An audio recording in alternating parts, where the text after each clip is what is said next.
Hello class, it's me, Miss Fuentes, today. I wanted to talk to you guys a little bit about what makes a wolf-proof house. Today you're going to make a house that should stand up against the blowing and the huffing and puffing of a wolf if it were to be blown by one in real life. You're going to record yourself explaining how come the house that you make with whatever materials you want to make could stand up to the big bad wolf if it were to try to blow it away. Let me teach you a little bit about what makes a big bad wolf-proof house. In the Three Little Pigs, the brick house is the only house that could stand up to the wolf's huffing and puffing. Why didn't the first two little pigs' houses stay strong too? Let's take a look. The first little pig's house was made of straw. Now, we know that straw is not very strong.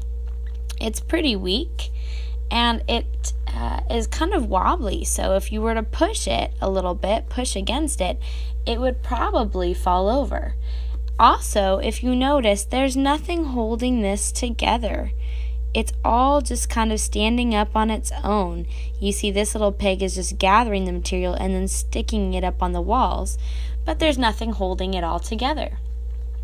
Also, if you've seen straw, you know that air can just blow right through it, just right through all of the little cracks in it.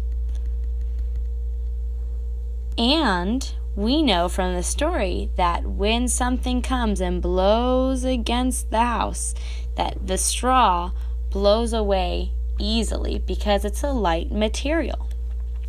Now in the story, the wolf blows that little pig's house down. This second house is a stick house. The stick house also lets air through it, and it's not as light of a material, but it could still be blown away by the huffing and the puffing. If you pushed on the sticks hard enough, it could also break through those walls, which would not be very good.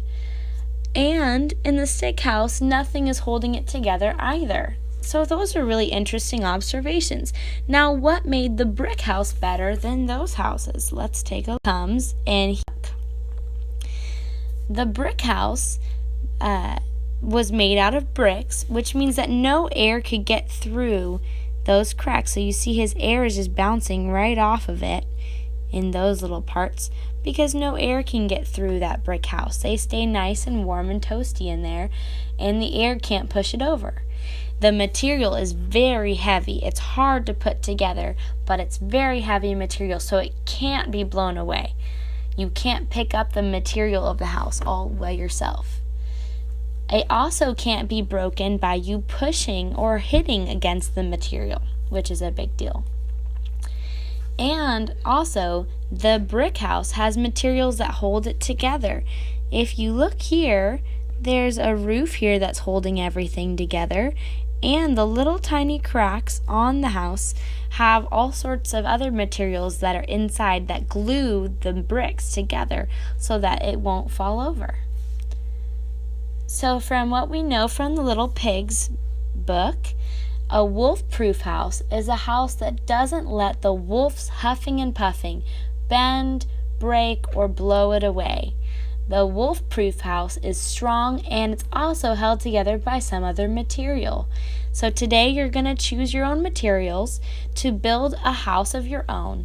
Record yourself explaining to me why your house is a wolf-proof house.